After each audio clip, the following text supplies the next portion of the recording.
Dear student, now we are going to learn about zero resultant.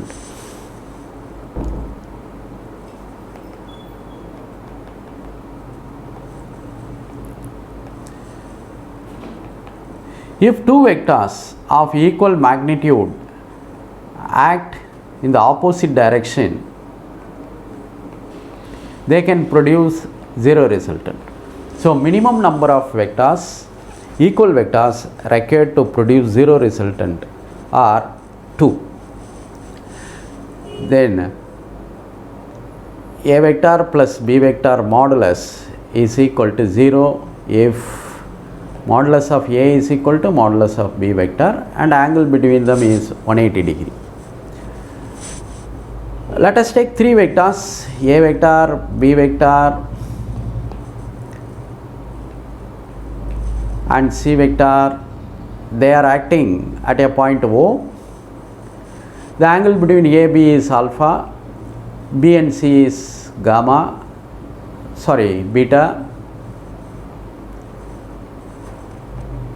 and C and A is gamma.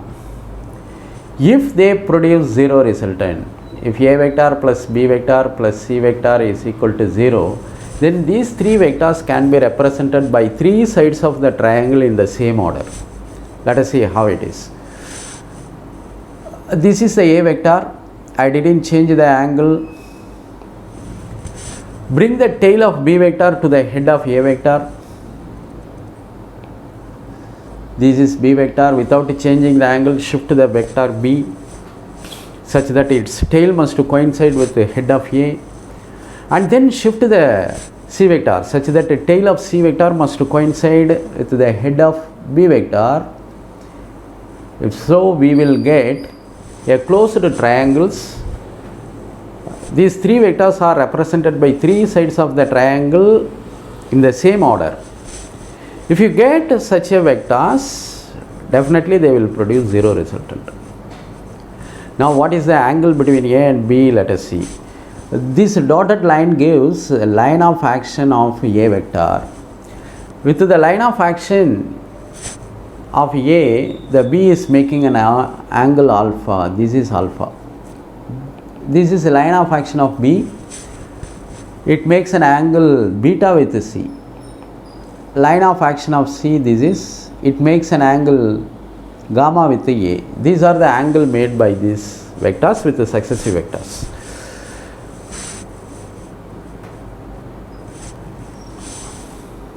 Let us take one example in this case.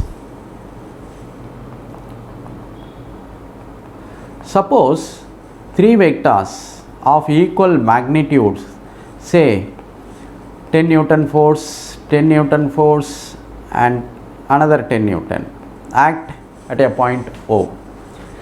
If these three vectors produce zero resultant, angle between successive vectors is equal to 120 degree, that we have learned already. These three vectors can be represented by three sides of the triangle in the same order. This is A vector, this is B vector, this is C vector, such that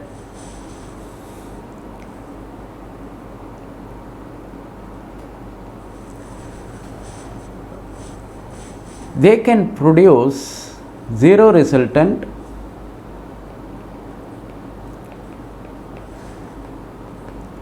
These are the angles of the vector. They are the sides of the equilateral triangles. All the sides are equal. The angle between successive vectors is 120 degree, but this angle is 60 degree. This is not the angle of angle between the vectors. How to calculate angle between the two vectors? I said both the tails of the vector must coincide. Then only you have to calculate the angle between the vectors. If tail and head coincide, then you draw the line of action of vector with the other vectors. What the angle it makes, that is the angle between the two vectors. If three vectors of equal magnitudes act at a plane produce zero resultant, angle between successive vectors will be equal to 120 degree. These three vectors can be represented by three sides of an equilateral triangle. If these vectors are producing three vectors, another case, producing zero resultant, but they are unequal vectors. Say this is three vectors are represented by three sides of a triangle. This is 3 Newton,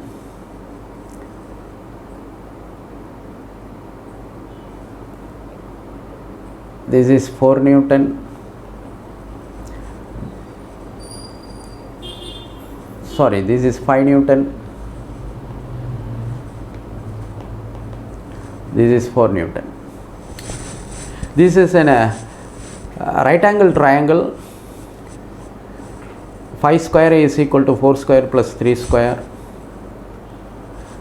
These three vectors are represented by three sides of the triangle in the same order. Sum of three vector is equal to 0. I give small tips in this case, how to find angle between these two vectors. Let us take a note. In the case of a right angle triangle, we are having one right angle triangle of side 4, 3 and 5. In this case, suppose this is A, B, C, angle B is 53 degree, angle C is 37 degree, this angle A is 90 degree. Student, you must remember these angles, from which we can calculate a sine 37, 53 and a cos 37 and cos 53. These values will be helpful to solve problems. Everyone must remember these angles. Sine 37 degree is equal to 3 by 5, opposite side by hypotenuse. Cos 37 is equal to adjacent side by hypotenuse. Tan 37 is equal to opposite side by adjacent side. Cot 37 adjacent side by opposite side. Likewise, we are going to calculate sine 53 is equal to opposite side by hypotenuse. Cos 53 is equal to adjacent side by hypotenuse. Tan 53 is equal to opposite side by adjacent side. Cot 53 is equal to adjacent side by opposite side. This data will be very useful for solving problem. One more note I give you regarding the properties of triangle.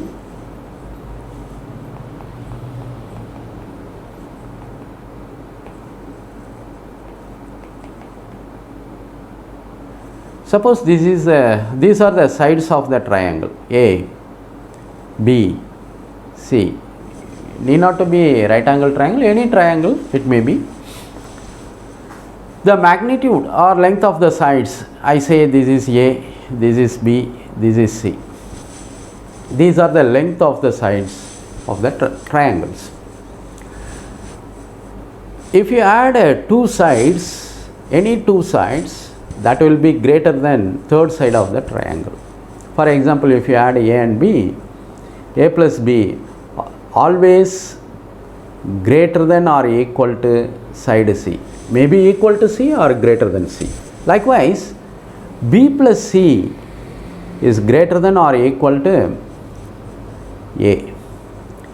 C plus A is greater than or equal to B. Sum of any two sides greater than or equal to third side. Likewise, one more property, difference of any two sides A different B is less than or equal to third side. B difference C less than or equal to A. C difference A less than or equal to B. These properties of triangle will be useful to solve some vector problems. For example, let us take this question number 5.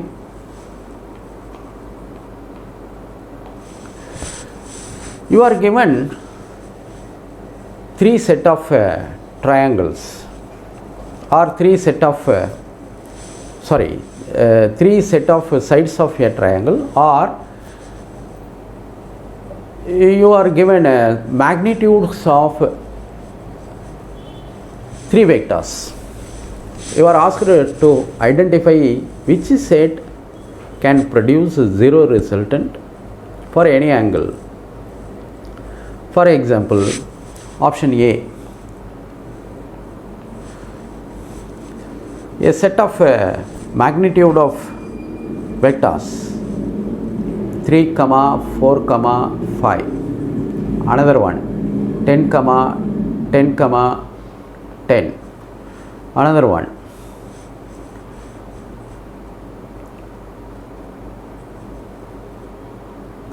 5, 12, 13.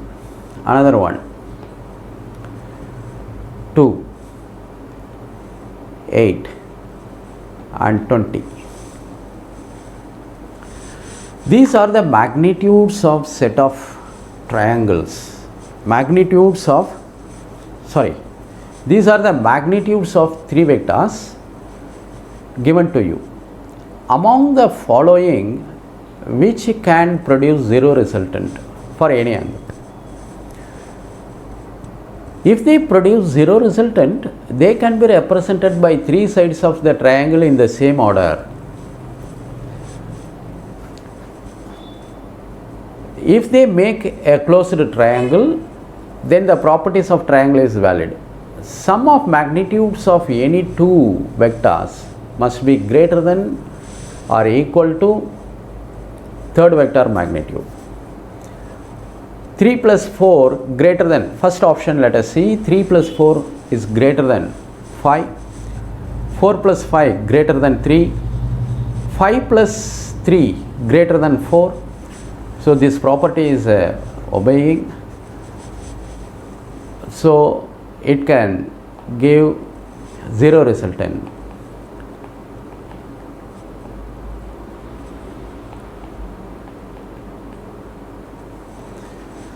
Likewise 10, 10, 10. If they act at an angle 120 with a successive, they can produce zero resultant.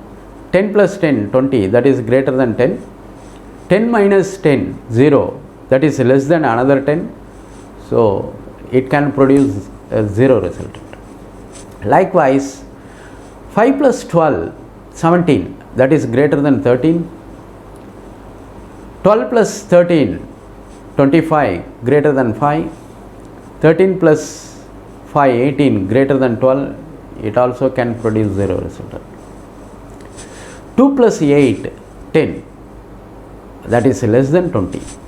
Definitely these magnitudes of vector can't give zero resultant.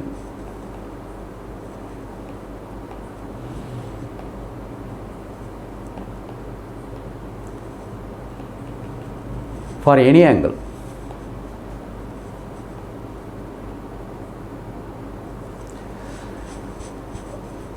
Dear student, we have learned zero resultant. If two vectors act, they must be in the opposite direction and equal in magnitude. If three vectors act at a point, produce zero resultant, they can be represented by three sides of the triangle in the same order. If four vectors act at a point, produce zero resultant. A vector plus B vector plus C vector plus D vector is equal to 0. They can be represented by four sides of a square or rectangle or polygon in the same order. For example, this is A vector, this is B vector, this is C vector, this is D vector. They can be represented by four sides of a rectangle or a square in the same order. In the same order, if you represent in a polygon, then sum of the vector is equal to 0. Not only 4, many numbers, 5 pentagon, the same order if you represent, then sum of the vector is equal to 0. Dear student, we have learned a zero resultant. Based upon this zero resultant, one theorem we are going to learn. Suppose three coplanar vectors act at a point, produce zero resultant. They must be coplanar. Angle with successive may be anyone, alpha, beta, gamma. If they produce zero resultant, if they keep the point where it acts at equilibrium, then what Lamis theorem says, we are going to learn.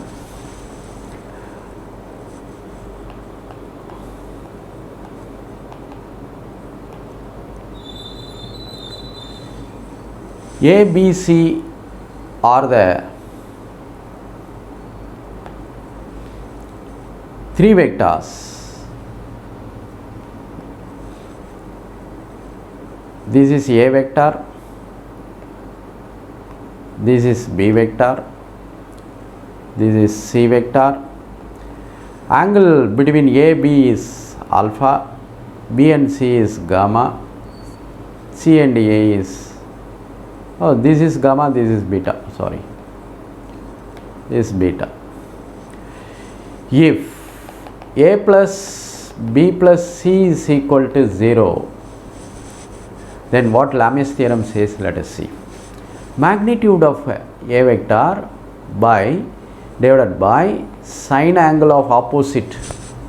What is the opposite angle for this A vector? Sine beta is here. Sine beta is equal to magnitude of B vector divided by sine of opposite angle, B opposite angle gamma, that is equal to magnitude of C vector divided by opposite angle to the C, sine angle, sine alpha. This is called Lamis theorem. Based upon Lamis theorem, let us see a problem. Let us solve a problem.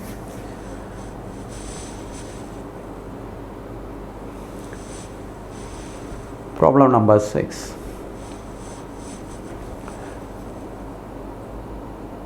Three vectors act at a point O. I take a thread straight between point A and B, and a block of mass 10 kg is suspended from the point O. This is a block of mass 10 kg. The angle between this weight 10 kg Newton,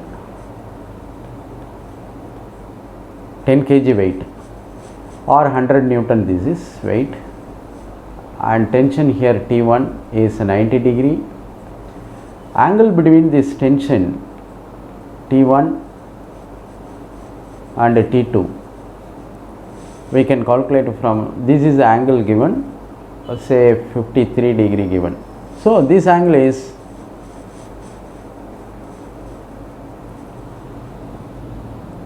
we take it as alpha, this angle we take it as beta.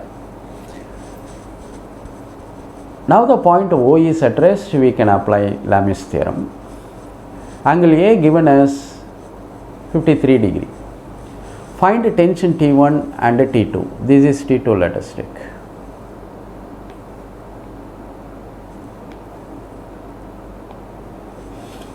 T1, T2 and 100 newtons are acting at a point O and they are producing zero resultant.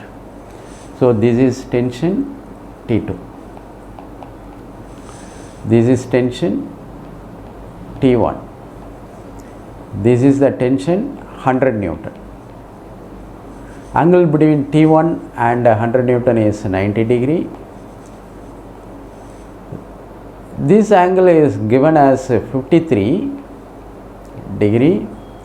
You draw a parallel line or the line of action of T1. This line of action of T1 and this dotted line are parallel. So this is an angle 53 degree.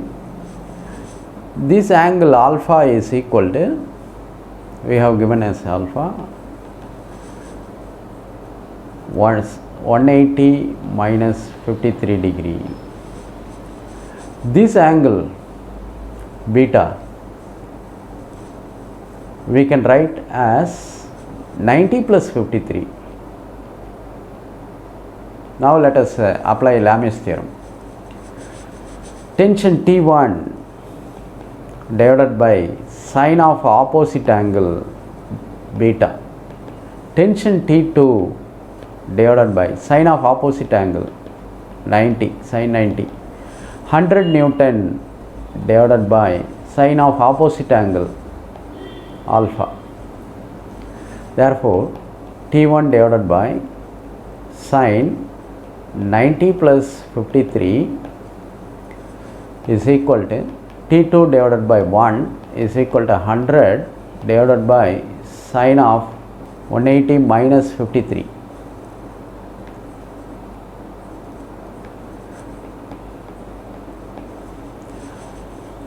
This can be written as T1 divided by sine 90 plus theta cos 53. T2 is equal to 100 divided by sine 180 minus theta sin theta sin 53. Let us equate this T2 and 100 by sin 53. So T2 is equal to 100 divided by 4 by 5, that's equal to 100 divided by 4 into 5. T2 is equal to 25 into 5, that's equal to 125 Newton. Now let us calculate T1. From the previous equation, T1 by cos 53 is equal to T2. T1 is equal to T2 cos 53. T2 we have calculated as 125, cos 53 3 by 5, that's equal to 25 into 3, that's equal to 75 Newton.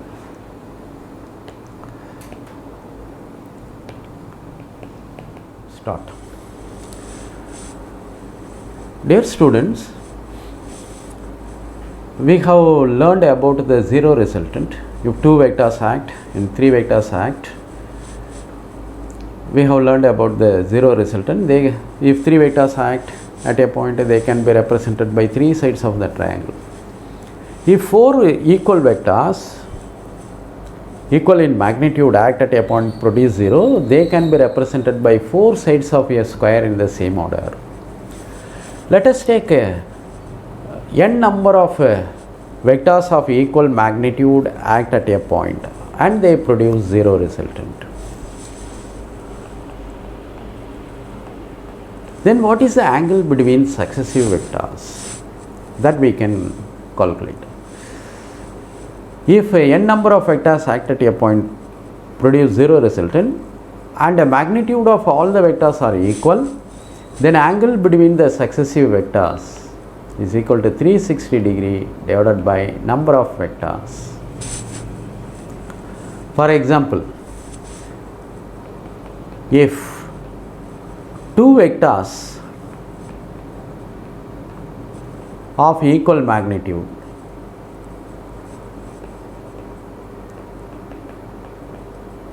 produce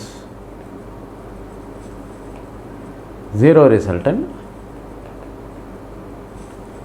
Then angle between these two vectors 360 divided by 2, that's equal to 180 degree. If three vectors of equal magnitudes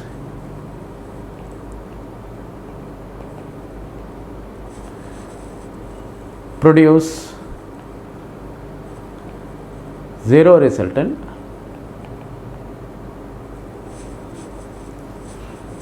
then angle between the successive vectors 360 divided by 3, 120 with the successive vectors. Likewise, if 5 vectors of equal magnitude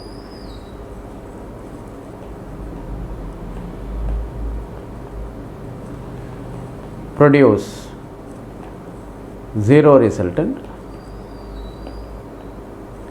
then angle between successive vector 360 divided by 5, 72 degree.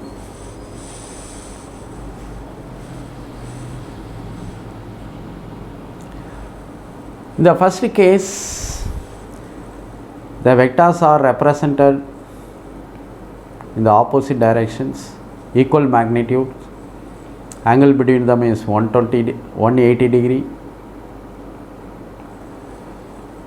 This is the first case. Second case, they can be represented by three sides of the triangle in the same order. Equilateral triangle, angle between successive vector is 120 degree.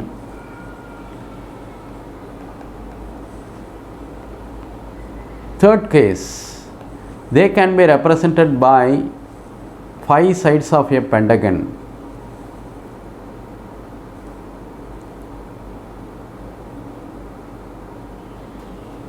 Such that angle between successive vector 72 degree.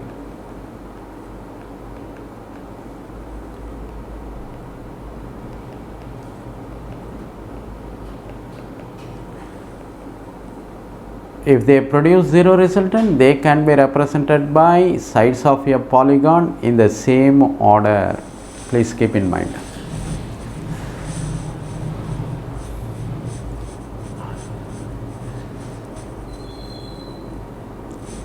Okay, student. Now we go to the next subtopic, resolution of vector. Before going to learn resolution, we should know about unit vector, how to represent, what is the meaning of definition of unit vector, how a vector can be represented in terms of unit vector, and then what is meant by resolution of vector. These are the things now we are going to learn. First of all, let us go to the unit vector, and then representation of a vector with the unit vector, and then resolution of vector. Okay, we take a unit vector. The vector whose magnitude is equal to 1 unit, that can be called as unit vector. The general representation of the vector is n cap. N cap is called unit vector. General representation n cap. You have to read as cap, n cap. There are some special unit vectors. The unit vector acting along x-axis can be represented as I cap, y-axis j cap, k-axis, z-axis k cap. If magnitude of a vector is equal to 1, then the vector is called a unit vector.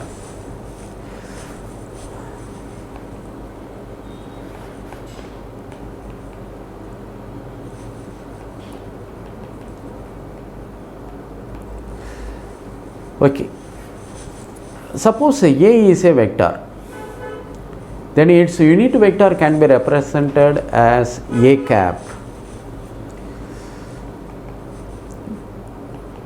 A cap means it is the unit vector of A vector.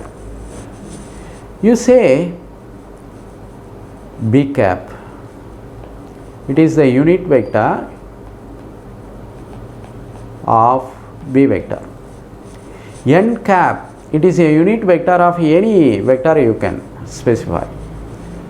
If you say I cap, unit vector along x axis. Okay, student, we have learned about a unit vector. How can you represent a vector in terms of unit vector? Let us see. Suppose this is A vector. Unit vector of A vector is A cap, that will act in the direction of A vector.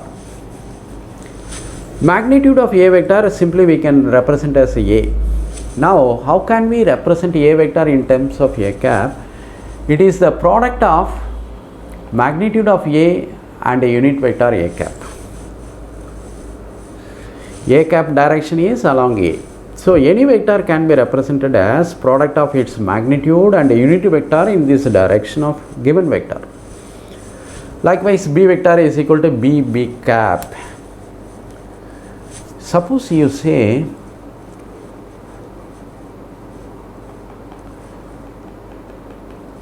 Newton force acting along x-axis, then Fx is equal to 10 I cap. This vector is acting along x-axis, 10 I cap. I cap is the unit vector along x-axis. Magnitude of the vector is 10, then 10 I cap Newton. So, any vector can be represented as the product of magnitude of that vector and a unit vector. Then, how can you represent, how can you write the unit vector? Unit vector of A vector is equal to A vector divided by modulus of the A vector. This is modulus of A vector. Similarly, B cap, B vector by B, like that. Okay. Now, we have learned what is unit vector. How to represent a vector in terms of unit vector we learned. Next, we are going to talk about resolution of vectors.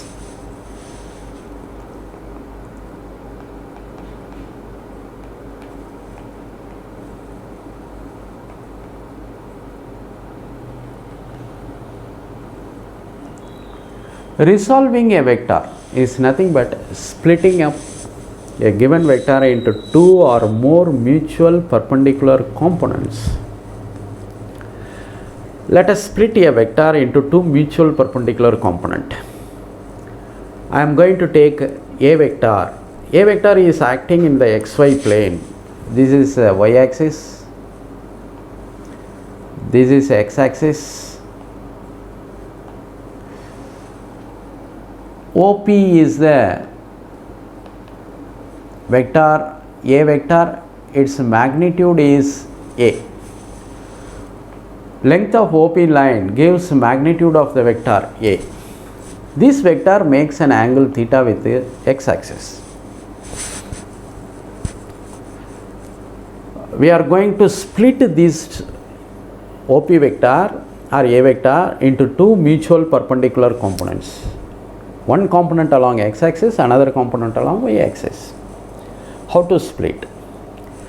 Draw a perpendicular from P to x axis, likewise to y axis.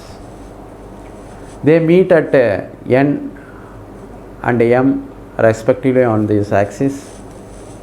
This ON is called y component of A vector. OM is called x component of A vector. We have splitted A vector into two components, OM. OM is we can represent as a vector along x-axis. ON we can represent as a vector along y-axis. Once again I draw the diagram. This is y-axis, x-axis. This is a magnitude of A or A vector. This is AX vector, we can say OM. ON we can represent it as AY vector. A vector is splitted into AX and AY. Shall we apply the law of triangular law of vector addition? Bring the tail of AY to the head of AX. This is AX. This is AY. Draw a vector from tail of first vector to head of second vector. This is A vector. So, according to the law of vector addition, A vector is equal to AX plus AY. We have splitted A vector into two mutual perpendicular components, AX and AY. Let us find out the magnitude of AX and AY. In this triangle, this is the angle A, this angle also A. OP. In the triangle OPN, sin theta is equal to opposite side AY by hypotenuse A. Therefore, AY is equal to A sin theta. Similarly, in the triangle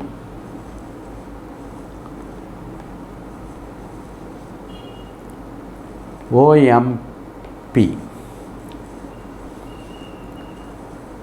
cos theta is equal to adjacent side AX by a hypotenuse A. Therefore, AX is equal to A cos theta. The magnitude of AX and AY we have calculated. AX is equal to A cos theta x component, AY is equal to A sin theta y component. Then AX vector can be written as magnitude of AX into I cap, that is A cos theta I cap. Similarly, AY vector can be written as magnitude of AY and J cap. AY vector is equal to A sin theta J cap. Then how can you write this A vector? AX I cap plus AY J cap, that is A cos theta I cap plus A sin theta J cap. Dear student, we learned how to split or resolve a vector into two mutual perpendicular components, x component and y component. Based upon this resolution of vector, let us learn a problem. Problem number 7.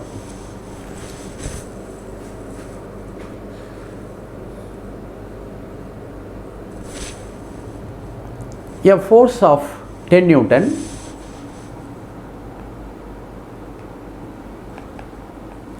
act at an angle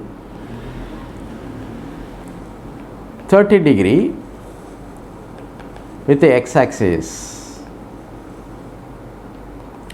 Find its x component and y component. Represent the vector f vector in terms of x and y components. This is the problem. Fx is equal to f cos theta, that's equal to 10 cos 30. Fx is equal to 10 root 3 by 2, that's equal to 5 root 3 Newton. Y component is equal to f sin 30, that's equal to 10 into 1 by 2. Fy is equal to 5 Newton. So, X and y components we have calculated, therefore f vector can be written in terms of x and y components, that is phi root 3 I cap plus phi j cap.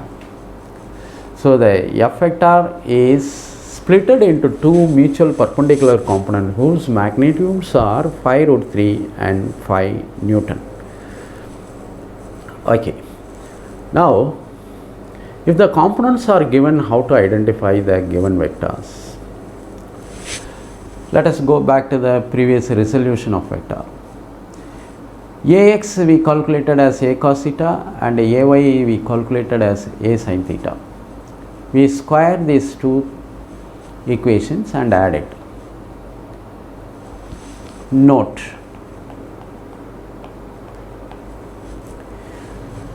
ax square plus ay square is equal to a square cos square theta plus a square sin square theta. Then ax square plus ay square is equal to a square. Similarly, let us divide ay component by ax component. This is a sin theta divided by a cos theta. So ay divided by ax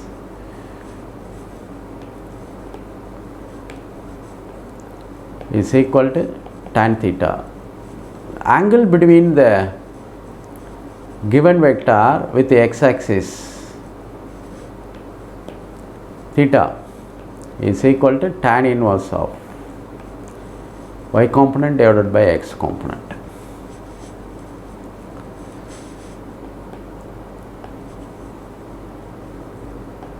These are the result of.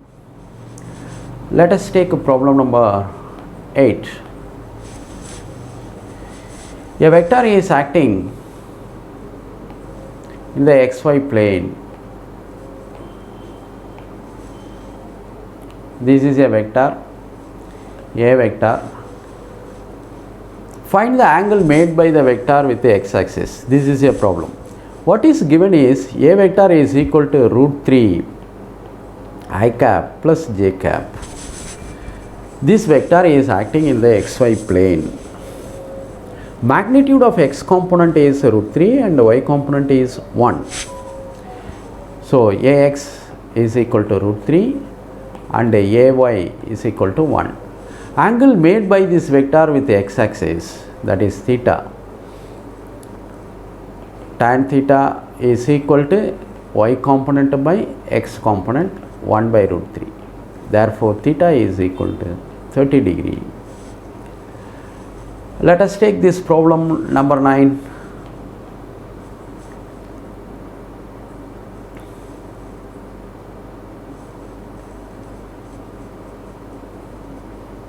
This is a vector acting in the x minus x and y plane.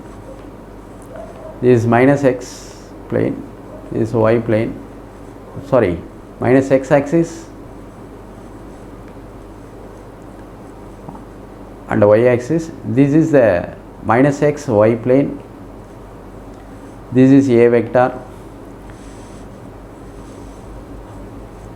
Then how to find angle made by this vector with the x-axis? While calculating angle, you must move from the given axis to the vector in the anti-clockwise direction. This is the angle alpha is equal to what? Angle between a vector and x-axis, if asked, one has to move from the x-axis to the given vector in the anti-clockwise direction. In this problem, a is given as I cap plus root 3 j cap. Let us take. Let us find angle made by this vector with the negative x-axis. This is theta. In our problem, magnitude of ay is equal to, sorry, this is minus j cap plus 3 j cap. Magnitude of ay is root 3 magnitude of a x is 1.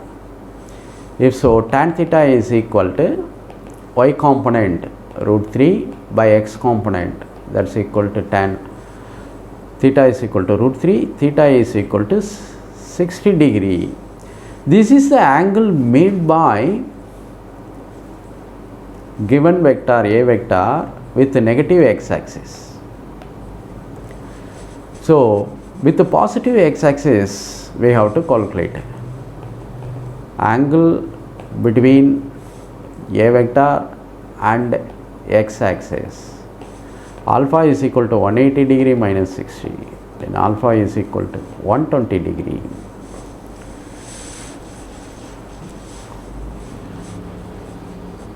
Thank you.